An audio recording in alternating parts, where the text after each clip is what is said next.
Ini adalah hari yang sempurna untuk pernikahan. Pada sore musim semi yang hangat, pengantin yang cantik dan mempelai pria tampan bertukar cincin yang telah dirancang khusus dan dibuat untuk mereka. Saat mereka bergiliran meletakkan cincin di jari satu sama lain, seorang pria yang berdiri di ujung pesta pernikahan melangkah keluar dari posisinya. Dia mendekati pendamping pria di sebelahnya dan merogoh jaketnya, mengeluarkan tang yang dia berikan kepada pendamping pria. Pendamping pria dengan senang hati mengambil alat tersebut dan kemudian tanpa ragu-ragu memasukkan tang ke dalam mulutnya dan mulai mencabut giginya satu persatu. Ketika dia selesai, dia menyerahkan gigi berdarah itu kepada pria itu bersama dengan tang. Pria itu kemudian pergi ke pendamping pria berikutnya yang mengulangi proses yang sama. Dia terus melewati antrian sampai semua pendamping pria dan pendamping pengantin telah mencabut gigi mereka, tampaknya tanpa rasa sakit atau perlawanan. Pria itu kemudian mendekati kedua mempelai. Dia menyerahkan kepada mereka masing-masing setengah dari tumpukan gigi yang dengan senang hati mereka terima. Mereka kemudian mulai memakan gigi tanpa menunda. Tampaknya tidak terganggu oleh kerusakan parah yang mereka sebabkan pada gigi dan rahang mereka sendiri dengan melakukannya. Pria itu memperhatikan saat pengantin pria memindahkan pendeta yang memimpin pernikahan ke samping. Saat seluruh gereja melihatnya dengan sukacita, pengantin pria membuka mulutnya dan suara jangkrik yang memekakan telinga terdengar. Ini hanyalah permulaan dari apa yang oleh organisasi diberi label sebagai peristiwa SCP-2852, fenomena yang menakutkan dan hanya sedikit dipahami, yang lebih dikenal dengan julukan makhluk anomali yang bertanggung jawab atasnya, Sepupu Johnny. Organisasi telah mencoba untuk menangkap Sepupu Johnny selama beberapa dekade. Ini tidak pernah ada gunanya bagi mereka. Johnny adalah anomali tingkat Keter yang sejauh ini terbukti tidak mungkin untuk ditangkap. Dia adalah entitas yang sangat berbahaya dan mudah berubah, sehingga 3 gugus tugas taktis yang berbeda dikhususkan untuk mendeteksi dan mengganggu aktivitasnya. GTT Epsilon 36 alias pengacau pesta, GTT Epsilon 52 alias petugas pelayanan, dan GTT Epsilon 99 alias putra altar. Tapi sejauh ini semua yang dapat dilakukan organisasi adalah membersihkan setelah itu dan melakukan yang terbaik untuk mengambil potongan-potongan kehidupan orang-orang yang hancur. Sepupu Johnny sejauh ini diamati hanya beroperasi di subkontinen benua Amerika Utara dan tampaknya hanya muncul di pembaptisan, pernikahan, dan pemakaman Anglikan atau Katolik. Namun, para operator organisasi yang ditugasi menjaga Sepupu Johnny menyembunyikan ketakutan bahwa suatu hari nanti dia akan memperluas tempat berburu dan meneror seluruh dunia. Jika Johnny menjadi multinasional atau multidenominasi, kekerasan, kegilaan, dan kejahatannya mungkin benar-benar menjadi tidak mungkin untuk diminimalkan, sehingga komunitas yang cocok terus dipantau untuk peningkatan tingkat kenakalan remaja, kemandulan, kekerasan dalam rumah tangga, dan perceraian. Setelah semua ini, kamu mungkin bertanya-tanya siapa atau apa sebenarnya Sepupu Johnny dan bagaimana dia menyebabkan begitu banyak tragedi yang mengerikan. Pada wajahnya, tidak ada penampilan Sepupu Johnny yang menunjukkan sifat anomali atau bahkan bahaya apapun. Dia tampak seperti pria kulit putih, parubaya, seringkali dengan rambut acak-acakan dan janggut. Pada tingkat sel juga, Sepupu Johnny tampak terlalu manusiawi. Tapi ketika kamu melihat fisiologinya, itu adalah cerita yang sama sekali berbeda. Sepupu Johnny sama sekali tidak memiliki organ yang dapat diidentifikasi. Tubuhnya terbuat dari jaringan otot berserat. Satu-satunya pengecualian adalah gigi dan rambutnya yang terbuat dari sejenis kitin, komponen kunci dari kerangka luar serangga seperti yang dimiliki oleh jangkrik. Mata Johnny adalah petunjuk pertama bahwa ada sesuatu yang salah tentang dirinya. Dari kejauhan, mereka tampak normal, tapi dari dekat mereka seperti kaca dan mati. Ini karena matanya tidak benar-benar terikat pada saraf di dalam kepalanya. Dengan tidak ada sistem saraf atau vocal accord, kemampuan Johnny untuk melihat, bergerak, dan berbicara melawan logika apapun. Bicaranya akan tampak sangat normal bagi orang-orang yang berada di bawah mantranya. Tapi bagi orang lain, ucapannya sama sekali tidak masuk akal, seringkali digambarkan tidak jelas. Jika orang yang hadir diberi pengarahan sebelum fenomena ini, kemampuan hipnotis apapun yang menyebabkan mereka mendengar suaranya karena kata-kata yang dapat dimengerti tidak akan berhasil, dan mereka akan menyadari betapa tidak masuk akalnya semua itu di telinga. Tapi tentu saja itu tidak berarti mereka aman. Sepupu Johnny muncul di pertemuan keluarga dan ritual keagamaan, dan segera dia akan diperlakukan seolah-olah dia selalu ada di sana. Kamu tahu sepupumu Johnny kan? Memori dulu, atau setidaknya kamu cukup yakin kamu ingat. Tidak ada yang tampak tidak wajar tentang kehadirannya yang tiba-tiba. Faktanya, jika kamu salah satu korban dari salah satu insidennya, kemungkinan besar kamu benar-benar akan tertarik pada sepupu Johnny. Tentu, selera humornya sedikit kasar dan nakal, tapi kamu tidak tidak bisa tidak menikmati kebersamaannya. Dia orang yang menyenangkan untuk berada di sekitarnya, dan lagi pula dia itu keluarga. Seperti yang disebutkan sebelumnya, dia hanya akan muncul di 3 jenis acara: pembaptisan, pernikahan, dan pemakaman, dan hanya di acara yang berafiliasi dengan agama Katolik atau Anglikan. Organisasi SCP telah mengklasifikasikan pembaptisan yang dihadiri sepupu Johnny sebagai acara tingkat biru, pernikahan dikenal sebagai acara tingkat putih, dan pemakaman adalah acara tingkat hitam yang masing-masing meningkat dalam tingkat keparahan, kekerasan,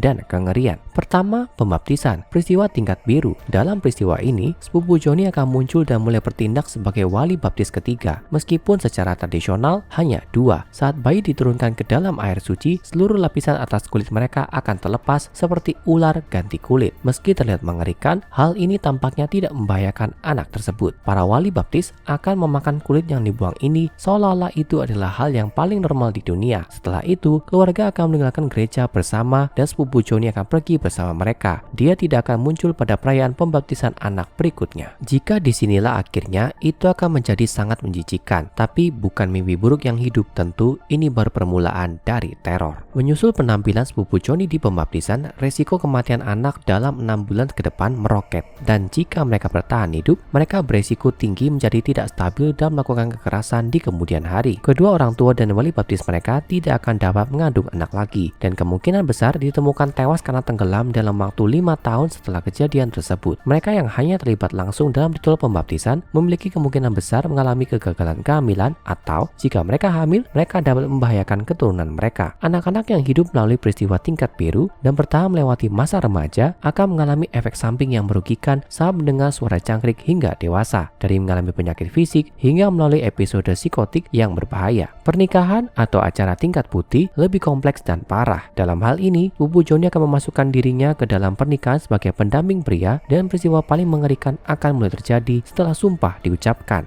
Johnny akan menyediakan berbagai peralatan yang memungkinkan pendamping pengantin mencabut gigi mereka yang kemudian diberikan kepada pengantin untuk dimakan. Yang mereka lakukan menyebabkan kerusakan parah pada gigi mereka sendiri dalam prosesnya. Pengantin pria kemudian akan menyuarakan suara jangkrik yang tidak diketahui dengan volume yang luar biasa, sekeras 140 desibel dalam beberapa kasus, membuat pengantin wanita dan semua orang di dekat altar menjadi tuli. Pada resepsi pernikahan di mana setiap orang terus bersikap seolah-olah tidak ada hal aneh yang terjadi, sepupu Johnny akan merusak hal-hal lebih jauh dengan memberikan pidato pendamping pria. Pidatonya lebih merupakan tipikal omong kosongnya. Meskipun jika kamu berada di sana, kamu tidak akan pernah menyadari hal ini dan berpikir bahwa ini adalah pidato terbaik yang pernah kamu dengar. Dengan beberapa di antara hadirin tertawa histeris, sementara yang lain menangis tak terkendali. Setelah pidatonya selesai, dia akan memberikan hadiah kepada pasangan yang baru menikah: 3,5 kg rambut manusia dalam berbagai warna, 13 spesimen jangkrik tertentu yang dikenal sebagai jangkrik lin, dan 23 gigi manusia dalam kotak kardus. Tes DNA pada semua hadiah tidak dapat disimpulkan asal-usulnya. Sama seperti banyak pernikahan selebritis, pernikahan yang terjadi selama peristiwa tingkat putih tidak pernah bertahan lama, dan semuanya berakhir dengan perceraian dalam 2 tahun. Seringkali sebagai akibat dari kekerasan dalam rumah tangga, dan setiap anak yang lahir selama pernikahan singkat mereka akan menjadi kejam dan tidak stabil. Tapi bukan hanya pesta pernikahan yang mendapatkan pengalaman menyenangkan dari kunjungan dari sepupu Johnny. Semua individu yang menikah yang menghadiri pernikahan akan menemukan bahwa mereka tidak dapat mengandung anak, meskipun tidak ada indikator kemandulan secara biologis. Setiap anak yang lahir di acara tingkat putih tidak akan menunjukkan minat pada romansa sepanjang hidup mereka, dan seringkali meninggal secara tragis sebelum mencapai usia 18 tahun. Akhirnya, dan yang paling mengerikan dari semuanya adalah pemakaman atau peristiwa tingkat hitam. Meskipun acara tingkat biru dan putih berpotensi terganggu sebelum diselesaikan, mengurangi atau mencegah hasil yang mengerikan, belum ada cara untuk menghentikan atau mencegah peristiwa tingkat hitam di tahap manapun. Setiap upaya untuk mencegah sepupu Johnny memasuki gereja atau rumah duka akan membuatnya muncul di dalam. Begitu berada di ruangan tempat pemakaman berlangsung, sepupu Johnny pertama-tama akan mengambil peran sebagai pembicara dan mulai berbicara omong kosong standarnya kepada para hadirin. Orang yang paling dekat secara emosional dengan almarhum kemudian akan membuka peti mati. Jika ini belum menjadi pemakaman peti mati terbuka, dan kemudian akan mengeluarkan pisau besar. Tidak diketahui dari mana pisau itu berasal karena barang itu tidak ada sebelum acara dan menghilang setelahnya. Para peserta pemakaman kemudian akan menggunakan pisau di pergelangan tangan mereka dan terkadang tenggorokan, mengalirkan darah mereka ke dalam peti mati. Banyak yang kehilangan lebih dari cukup darah untuk mengakibatkan kematian, tapi tidak ada yang pernah meninggal karena ini, dan juga tidak merasakan sakit dari luka mereka. Saat para peserta serta bergiliran mengeluarkan darah ke dalam peti mati, sepupu Johnny melanjutkan pidatonya yang akhirnya berkembang menjadi lagu jangkrik, jenis yang dilakukan oleh jangkrik jantan Lin. Para hadirin menyanyikan lagu yang sama kembali padanya dalam semacam panggilan dan tanggapan. Sepupu Johnny kemudian akan mendekati peti mati dan muntah campuran darah, bubur kayu, dan jangkrik mati. Pemakaman akan dilanjutkan seperti biasa, dan darah, muntahan, dan peti mati berisi jangkrik dibawa ke kuburan dan dikuburkan. Acara tingkat hitam biasanya akan berakhir dengan mayat dikuburkan di tanah. Tapi jika ada acara setelah pemakaman, kengerian acara tingkat hitam akan terus berlanjut. Saat acara, sepupu Johnny akan naik ke atas meja, berbaring dan mendorong hadirin lain untuk melahapnya. Yang mereka lakukan sambil terus berbicara omong kosong sampai tidak ada yang tersisa. Sama seperti acara tingkat biru dan putih, kehadirannya menyebabkan efek samping yang mengerikan. Semua peserta yang mengalami peristiwa ini akan berpisah dari keluarganya, baik melalui bunuh diri, pindah, atau perceraian. Setiap individu yang hadir di acara tersebut juga akan menemukan bahwa mereka tidak lagi dapat menghasilkan keturunan, dan pasangan yang hadir juga dapat menjadi korban insiden kekerasan dalam rumah tangga, seringkali melibatkan kanibalisme yang biasanya menewaskan satu atau kedua orang. Sementara 6 dari 10 anak-anak yang terlibat akan mencoba membunuh salah satu atau kedua orang tua mereka sebelum mereka berusia 18